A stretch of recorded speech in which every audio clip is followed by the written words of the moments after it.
I'm Alessandra Bandera. I'm professor of infectious diseases in Milano, Italy.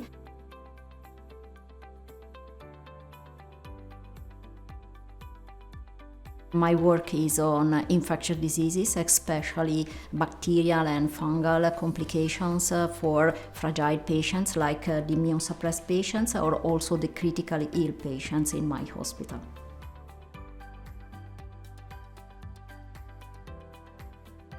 It is very useful for me in the clinical setting, and I know him in his benefits and also some limitation that has to be encountered for the clinical use of the test. The Pneumonia panel has a great benefit that is very rapid to give results to the clinician. So when the sample arrive to the lab in 1.5 hours, we can have the results. But these results have to be interpreted correctly in the clinical setting. So we know that the panel does not cover all the bacteria that can have to be included in the setting of pneumonia, especially in the critically ill patients or the immune-suppressed patients. So if the result is negative, we cannot say that the patient have no pneumonia or bacterial pneumonia. But the other things very important is that the panel can detect also viruses. So if there are bacterial and viruses, we can detect both. And also that the test detect the resistance genes that are very important from some of the bacteria, not all the bacteria that are included in the panel. So for some of the bacteria, like Escherichia coli, that is one of the bacteria that is included, if the test can detect the resistance gene, that could be ESBL, GTXM, CTXM, or carbapenemase genes, we can adjust the treatment according to this test. For other bacteria that are included in the test also, like Pseudomonas aeruginosa, we can say that the pneumonia is from Pseudomonas aeruginosa, but the lack of resistance genes do not say that the Pseudomonas is susceptible to all the treatment, because for Pseudomonas there are other mechanisms of resistance that can be not checked by the test itself. So normally I use the test in the critically ill patients and also in immune-suppressed patients or in patients that have hospital-acquired pneumonia or very severe pneumonia also from the community acquired. And we perform the test only on bronchoalveolar lavage, so not on the sputum or endotracheal aspirates, because of the risk to detect only contaminants and not the real pathogen of the pneumonia.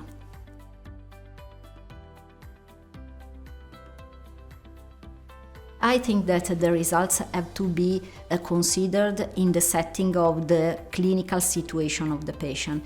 The first is if the patient had already been treated with the antibiotics, because we can detect by the panel some targets, so genomic targets of the bacterial, but the bacteria cannot grow in the standard culture, and this could be the cause of the discrepant results. The second point is to consider if the test is negative for all the targets, that there are some other bacteria or viruses or fungi that can be considered in the critically ill patients that has not been detected by the test because they are not included in the panel of the test. And the third is the presence or absence of the resistant genes that could be very, very important for some bacteria. For example, Klebsiella pneumoniae, that in my setting is quite highly resistant for some antibiotics by some resistant genes that are included in the test. So if I see Klebsiella pneumoniae in the test, not resistance genes, I can de-escalate the treatment to the target treatment, and so no broader spectrum antibiotics but target antibiotic.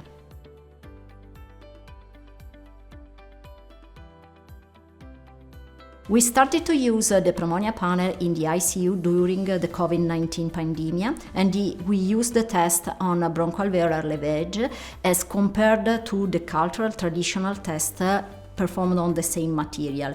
And then we measured the incidence of pneumonia associated to ventilator according to the different methods.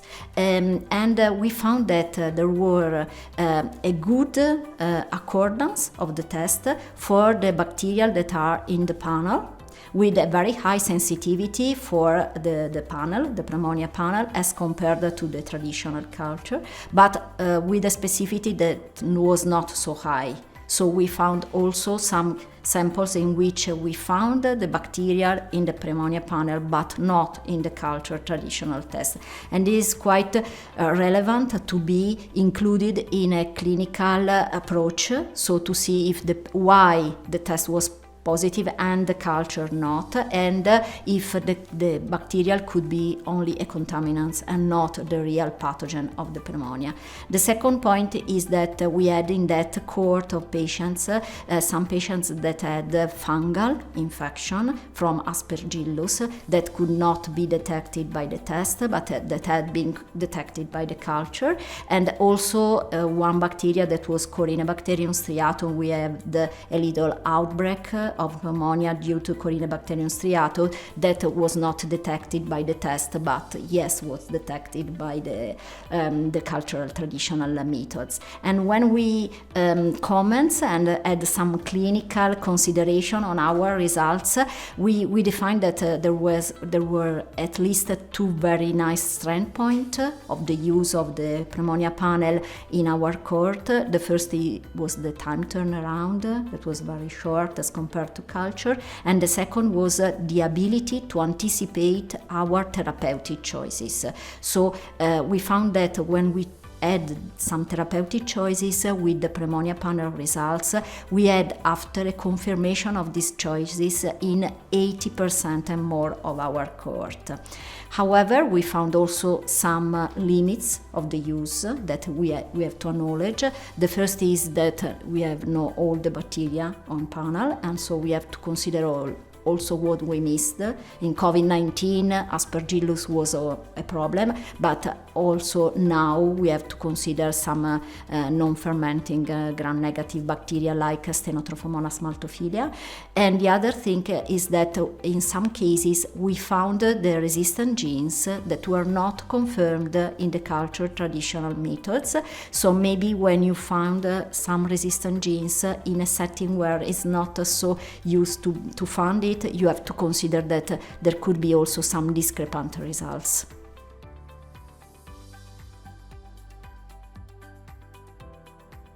I think that the use of the pneumonia panel has to be included in the diagnostic and therapeutic algorithm of the pneumonia in the hospital, most of all for the hospital-acquired pneumonia, ventilator-acquired pneumonia, but maybe also for the community-acquired pneumonia with a critical presentation like in the ICU.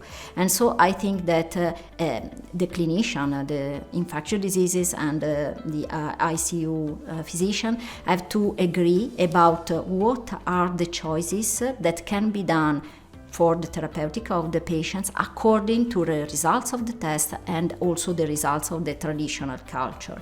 And so we performed an algorithm in the ICU that are using today, in which we performed the pneumonia panel in the suspicion of pneumonia, and then according to the results we gave some treatment suggestion, advice that have then to be confirmed after the cultural tests are ready. And for some of the targets, these indications are strictly associated with the results of the test. So Escherichia coli, ESBL, I use this treatment.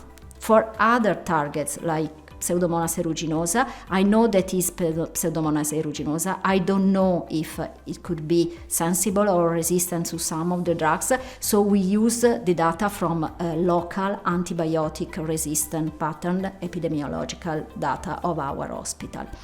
The second option, I think, that is to use a pneumonia panel in another setting always a critical setting, that is the lung transplant patients, in which we elaborated an algorithm that we call the Milano algorithm, and this is an algorithm that combine the pneumonia panel with the culture traditional test in 2 times. The first is on the bronchoalveolar lavage of the donor, because when the patient underwent lung transplantation, then he start a prophylaxis, that is a standard prophylaxis, or is made according to himself colonizers. But sometimes the lung donor could have colonization of himself, and so the lung that is transplanted can have some colonizer that have to be encountered in the prophylaxis.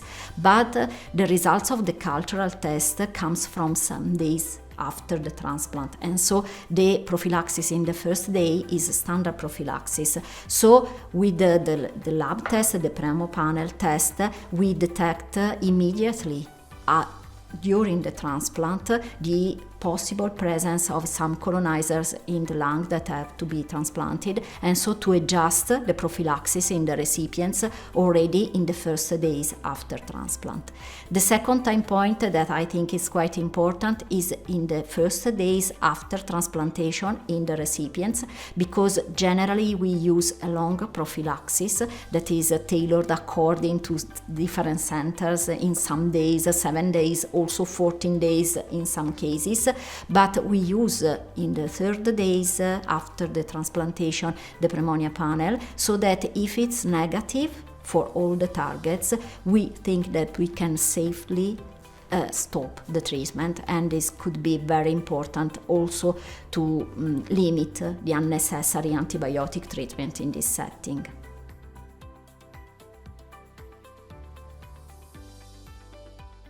I think that the pneumonia panel transformed the ICU management of patients with suspected pneumonia, because we have very rapid results, and so we are more able to rapidly de-escalate the treatment or not add some treatment that could be added in that setting.